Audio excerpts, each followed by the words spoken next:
Радиовизија ви представува Ноќен експрес, втора сезона, секој понеделник и среда од 21 до 22 часот. Радиовизија Ноќен експрес на канал 77. Следете не на facebook.com/канал 77 и twitter.com/канал 77. Ноќен експрес гледајте го на канал 77.mk/YouTube. Радиовизија. Реклами. Радиовизија ви го представува Ноќен експрес на канал 77. Добро вечер. Во Ноќен експрес сте? Во програма сте, Златко, во програма сме. Како сте ви, господине? Еве имам еден млад дечко тука позади нас кој што не фотографира, бидејќи ова е радиовизија, радио што се гледа. Ноќен експрес, имаме многу убаво, браво кадри. Имаме многу убаво купе и многу убави гости вечерва. Алберт Муслиу, Саша Ордановски. Ние сме вака малку полузабавна, полусериозна содржина во радискиот етер. А Батестоле се труди да го одржи сериозниот дел од емисијата, јас свака забавниот. Танчерки да не добие. Ние ќе те поддржуваме. После нова година. Батестоле, што правиме вечер? Преговори, можности за прегласување. Зошто албанците гласаа за опозицијата? Зошто малите партии претрпеа пораз? Постизборни очекувања, тактики, преговори, концентрациона влада, малцинска влада, широка влада или нови избори. Веднаш поштуваме со прашање. Господо, добро вечер уште еднаш. Ордановски, слушнав дека десетина интервјуа сте дале веднаш после изборите на странските медиуми. Зашто се интересира? Спрштав некои коментари, меѓу другото имаше и формулација од типот многу е зовриена, жестока состојбата, овие што треба да си одат не се даваат, по секоја цена сака да останат, а тие што сака да победат одамна не биле на власт десетина години и повеќе така. Значи столе. Ова е во оваа децанија на европскиот континент прва победа на владеачки автократски режим. И затоа има и континентална и регионална важност. Значи, во овој бран на еден автократски популизам кој го зафати светот, а Европа секако, ова е прв пат де факто, затоа што Македонија во таа приказна влезе релативно порано од многу други држави, ова е прва најава дека тој тип на недемократски, автократски, популистички режими може да бидат поразени на избори. Затоа предизвика овие избори голем интерес. Бидејќи таа инвестиција што се направи во Македонија во последните 2-3 години вроди со плод. Сите беа шокирани, бидејќи како што знаете, дека предпоставките беа дека ќе биде резултатот вага. На крај испадна многу непријатен за власт. Што е експеримент им успеа на тие кои што го менаџира? Па не сум сигурен дали е експеримент, бидејќи јас учествувам во тоа, не чувствувам дека некој ме експериментира, со години сум во тоа. Се види едно големо дигање на една граѓанска енергија.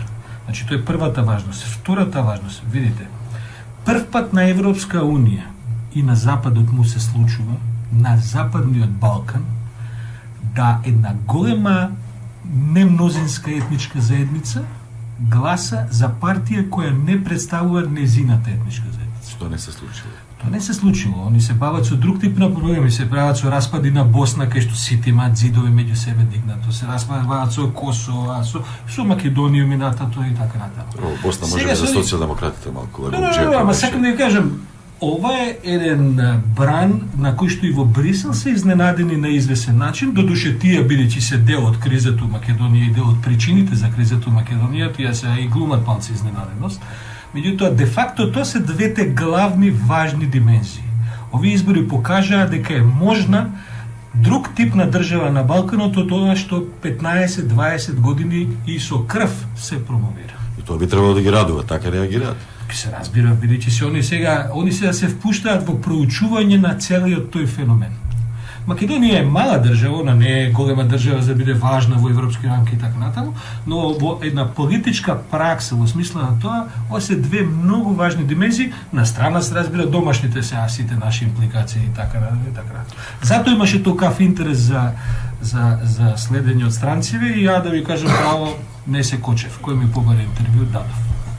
Но ова е прво за македонски медиум, така после изборите. До сега не сум бил, да. Ето, ексклузивно за слушателите и гледачите на Канал 77. Муслио, што се случи на изборите според вас? Ето во албанскиот кампус дуи победи, ама не се баш весели од победата.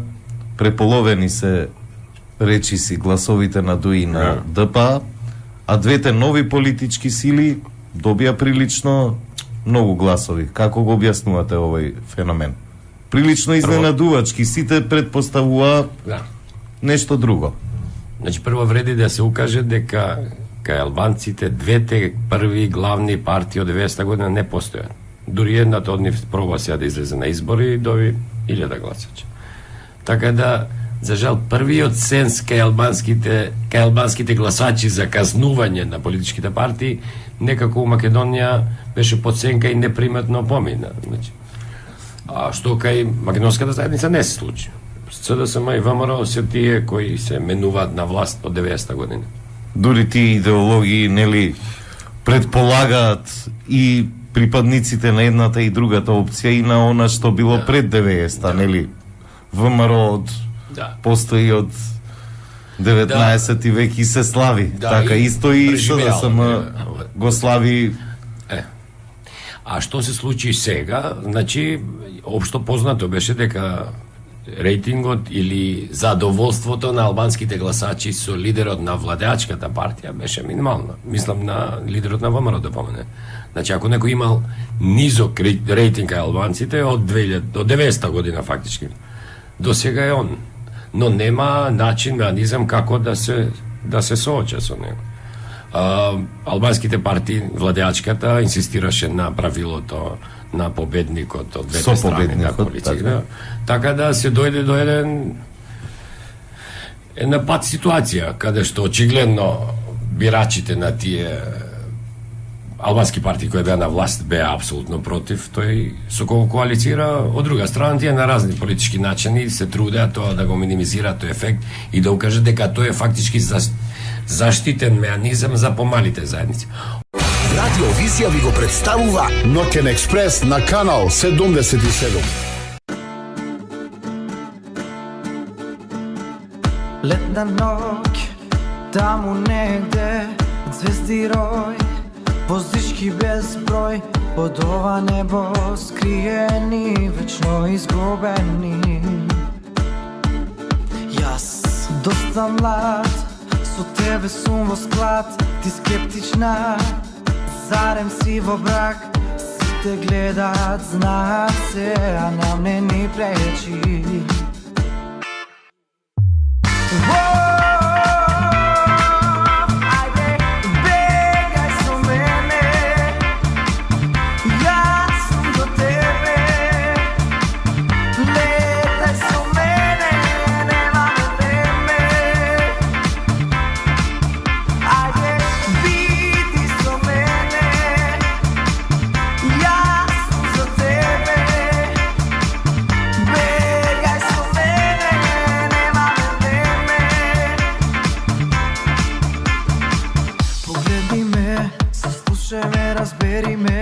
Тоа што е било и ќе остане, нека гледаат и знаат се, а нам не ни пречи.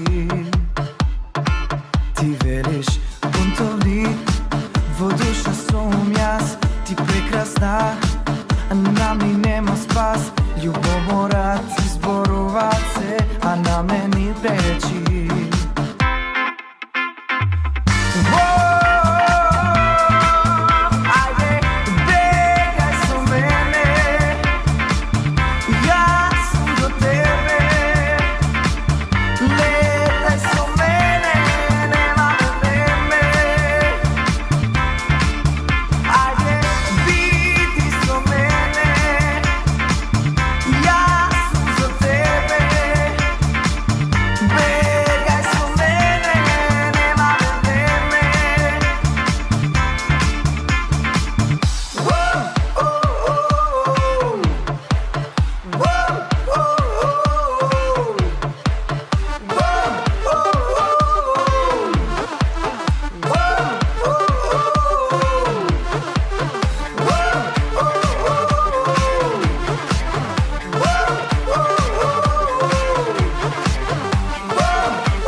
Радиовизија ви го представува Ноќен експрес на канал 77. Ова правило на коалицирање на победниците по малите заедници е присатно и на други места. Тоа е заштитен механизам да мнозинството не го бира тој кој е помал. И второ, историската меморија кај албанците со пред 90 година тие поштените албанци кои ги бираше партијата, народот не се идентификуваше со нив, укажуваше на тоа дека овој принцип може да се спроведува и се спроведуваше. Кај беше трикот? Трикот беше кај тоа дека овој принцип не важи за мнозинските заедници. Знаете, вие од другата страна може да имате ултранационалистички, дури фашистоидни политички партии и само затоа што поголемиот број од мнозинската заедница бира таква опција, не значи дека таа опција е прифатлива за вас.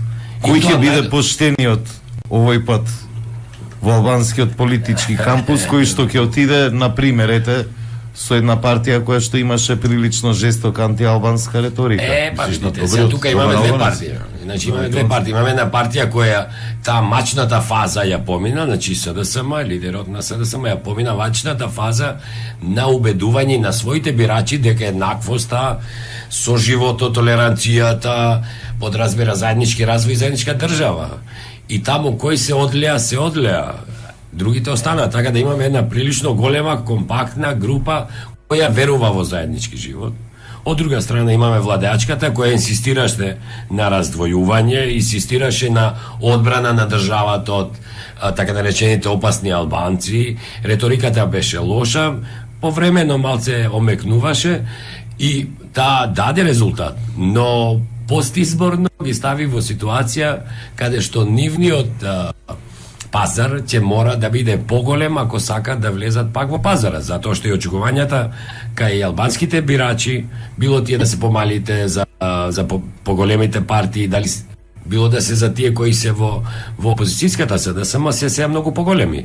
И во целиот процес на предизборието и прагот на очекувањата драстично се зголеми. И сега имаме ситуација каде имаме од една страна прилично релативно изедначени партии две, но од која едната ја поминала таа травма, значи е прилично сигурна во својот избирачки корпус, и другата страна која знае дека ако оди во некои концесии тек треба да помине низ процесот на одлевање на своите потребувачи. Светомир Шкарич, професорот на тема зборува уставни процедури, законски, како ќе тече процесот понатаму од процедурален аспект со формирање конституирање на собрание, давање мандат. Сме немале до сега ваква ситуација, што предвидува, што предпоставува професорот Шкарич на оваа тема. Ноќен експрес на канал 77. Партии кои што можат да обезбедат мнозинство во парламентот, а тоа значи најмалку 61 пратеник. Ако има таква коалиција, а изгледа дека нема, тогаш председателот, особено во услови ако двете коалиции имат изброј на пратенички мандати, председателот по своја оценка ќе го додели мандатот на едната или на другата коалиција. И ако таа коалиција успе да собере одреден број мандати за формирање на влада, тогаш процедурата ќе тече натаму 20 дена само по конституирањето на собранието и после 20 дена по неговото конституирање ќе се добие влада. Ако пак не добие, ако првиот мандатор не успее да собере доволен број на пратеници, тогаш председателот е должен мандатот да го даде на другата коалиција која има изброј или е втора по пратеничките мандати. И се така додека не се точно провери има ли собранието можност да формира влада. Тоа е уставното решение.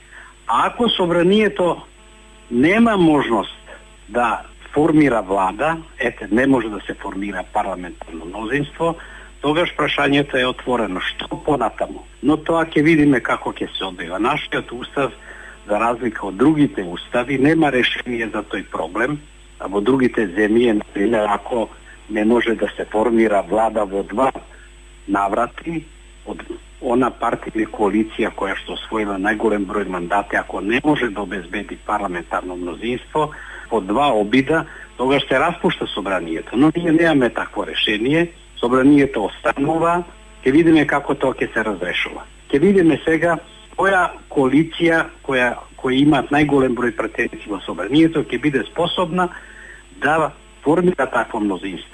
Ако е точен тој податок дека едната и другата коалиција имаат по 51 кандидат, председателот може по своја одлука да оцени на која коалиција ќе му го даде мандатот. Ако таа коалиција не е во состојба да формира парламентарно мнозинство, го враќа мандатот и председателот е тогаш должен мандатот да го довери на втората коалиција која има најголем број пратеници.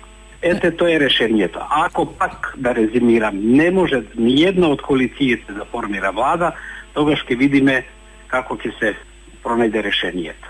Ни една ни друга коалиција не може да обезбедат 60 пратеник. Ако до таква ситуација дојдеме, тогаш може да се размислува собранието да донесе одлука за распуштање во ваков состав и за распишување на нови избори.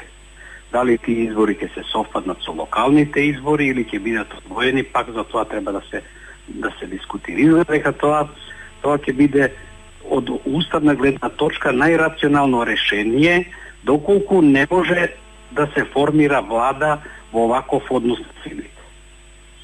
Инаку има и трето решение, а тоа е, како што се прави и во другите земји, двете коалиции кои имаат најголем број пратеници, да се одлучат да формираат концентрациона влада или влада на најширока коалиција, вклучувајќи ги и албанските партии. Ако водат сметка за јавниот интерес на Република, да постапа така како што постапуваат и во другите земји, како што постапија, например, во Германија и во други земји. Но ќе видиме и тоа решение дали може треба да биде во игра. Веројатно, може за тоа ќе застане и Европска унија, односно би го поддржала тој предлог, бидејќи формирање една таква влада со најширока коалиција или концентрациона влада било знак дека партиите водат повеќе сметка за интересите на Македонија отколку за сопствените интереси. Односно дека имат способности да ги надминат меѓусебните недоразбирања, навреди и овие прокопани длабоки ровови една помеѓу себе што си ги направиле за време на изборна кампања. Ќе видиме и таа опција. Така да во секој случај да се оди на ова на смирување, на спуштање на тонот и да се бара решение. У секој случај дуват добри ветришта. На добар пат сме и кризата да се разрешува постепено. Ноќен експрес на канал 77. Радиовизија. Реклами. Не следат во Тексас. Имаме поздрав од Остин, Тексас. Така се викаше град. Убаво место. Убаво место сте били. И да ви кажем, најскрен сега, дали тоа за нас е пофалба или за вас, гостите, зависи, многу гледачи имате на YouTube, вика, вечер. 500. Не знам колкава е бројката сега, изборна е тоа са со бројки. Многу гледачи. 500.000, да не се фалиме, да не бидеме кој ние фалиме уставот и тераши. Има пошто многу прашања, например, Дојран ќе го споменав, можда ли е трансфери на пратеници од една во друга ситуација, пошто се мешани коалициите, може ли некој да купи од овие што имаат пари од другите. Меѓутоа да го ставиме тоа за друг пат. И ad hoc телото му заврши мандатот, медиумите гледам дека дел, не сите, се враќаат во слободната во наводници форма. Таа заробеност балансирана веќе ја забораваат. Меѓутоа и меѓу тие медиуми кои што беа претходно строго врзани за владата, како и нарекува уста на владата, денеска гледам вести беа само фактографски, нема коментари. Ви гарантирам дека Дзинго веќе го бара телефонот на Заев. И дека Дзинго ќе биде тој што, да не употребам лош израз, ќе расчисти многу скоро со господинот Латас и со госпожа Ивона. Дзинго тие работи подобро од сите нас овдека и веројатно повеќе од овие што не слушаат и не гледаат го разбира. Така што ако го нема телефонот, упаничен е еден да го најде телефонот на Заев. Завршуваме исто за себе. Сакав меѓутоа го кажавте тоа, приговор на што ве асоцира, па да завршиме. Сега се интересни приговорите. На што ве асоцира тоа? Приговорите? Да. Гледайте, и на овие избори, јас сум сигурен и од тоа што имам увид, дека повторно е делимично фалсификувана во... Ќе бидат излажени со односот на силите? Не верувам, бидејќи управниот суд е под цврста контрола на Груевски, таму се уште е Сваровски судството, така што очекувам компликации и би бил изненаден доколку се усвојат фактите.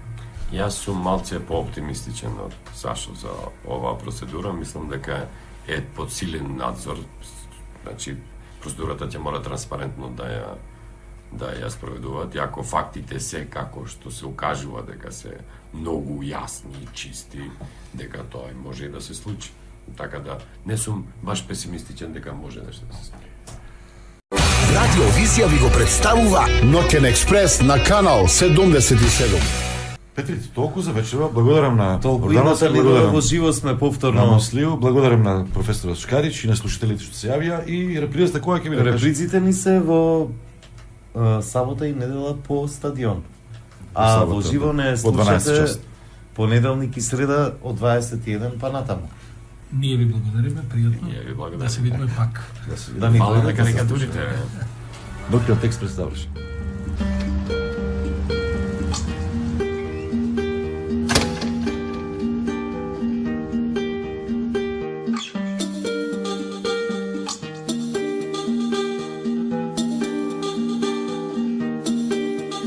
Save me. I don't wanna be sad. I don't wanna be mad for those things that you had. Save me. Time runs so fast. Lives go on too fast. Can we make it last? Save me. I'm too young to be bold. I'm not here for the gold. I have flame to hold. Save me. Baby, stop. Some things are better left unsaid.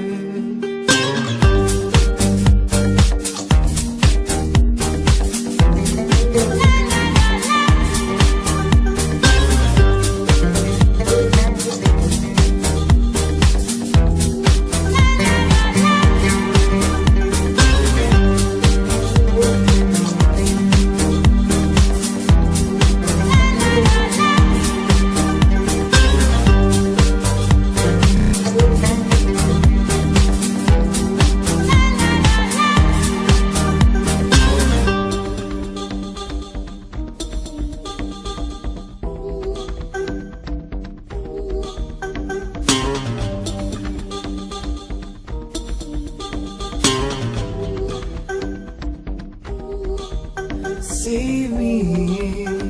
I don't wanna be sad. I don't wanna be mad for those things that you had. Save me. Time runs so fast. Lives go on too fast. Can we make it last? Save me. I'm too young to be bold. I'm not here for the gold. I have flame to hold. Save me. Baby, stop. Some things are better left unsaid.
Извршен продуцент Горан Гаврилов, уредник на програма Весна Крстева, продукција Канал 77, декември 2016.